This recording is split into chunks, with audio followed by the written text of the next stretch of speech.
Why don't they diversify the energy production? We're entirely focused on fossil fuels. Why don't we diversify into much more renewable energy, into wind energy? We've got enough wind energy. Show me what the people look like! This is what the people look like! Power to the people! Power to the people! No borders, no nation, no coal power station! No borders, no nation, no coal power station! No borders!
And there will be no reduction to our energy bills.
those lot expecting them to back us up? Oh, amazing what?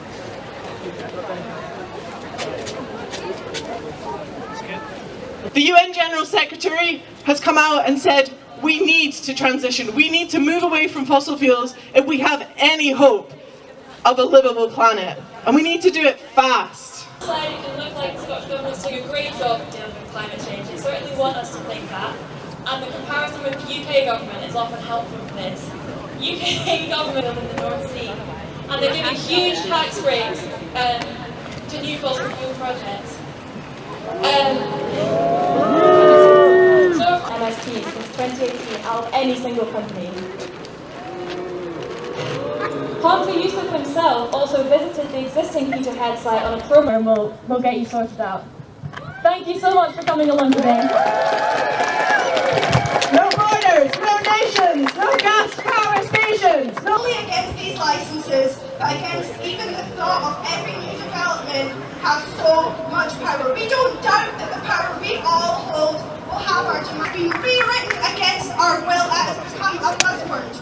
Corporate interests have breezed in and turned the phrase that stands for solidarity and a better call to action, because it is something that each and every one of us will be able to live every single day. We stand for what we stand on, and we stand shoulder to shoulder. In the early 2000s, a genuine improvement to the park was proposed and publicly funded. The Tullis Burn, which was polluted by the landfill site, it has now lots of biodiversity. It's well used by local residents and by the wider community. Energy transition zone. This is a company headed by the influential local billionaire, Ian Wood. And public money to finance a speculative land grab. To ETZ, we're continuing to fight to defend the park from land speculation and industrial development. But we need to say thank you to all of you who supported us so far and ask you to... I mean, we sit at night, so we give them free meals, and we teach people about the history of civil resistance. It's collective learning, so we all take turns teaching each other. We've been doing Robin Hood action, a bit of getting up and a bit of getting down. We ready? Get up, get down, keep your carbon in the ground, get up, get... To hold and work to get Baillie Gifford to divest from fossil fuels, or find a different sponsor if Baillie Gifford refuses to divest. Failing that, Having a community can boost your climate activism, which actually benefits your mental health and well-being. And I can speak from experience. Remember, the question should not be, what can I do to address the climate crisis? But what can we do together? Thank you.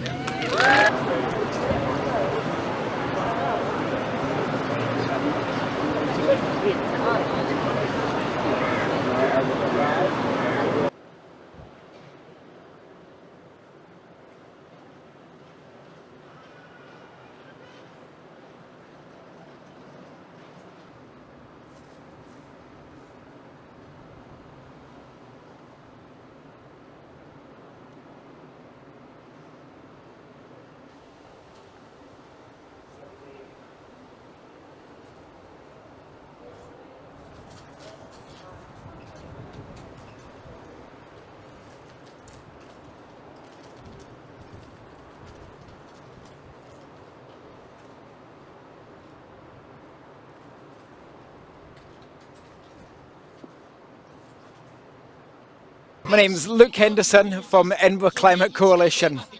We're out here today, thousands of us, because we're saying we need to move away from oil and gas, end fossil fuels. The scientists are clear about it. The United Nations General Secretary is clear about it. Even yesterday, the International Energy Authority said we cannot continue on with fossil fuels.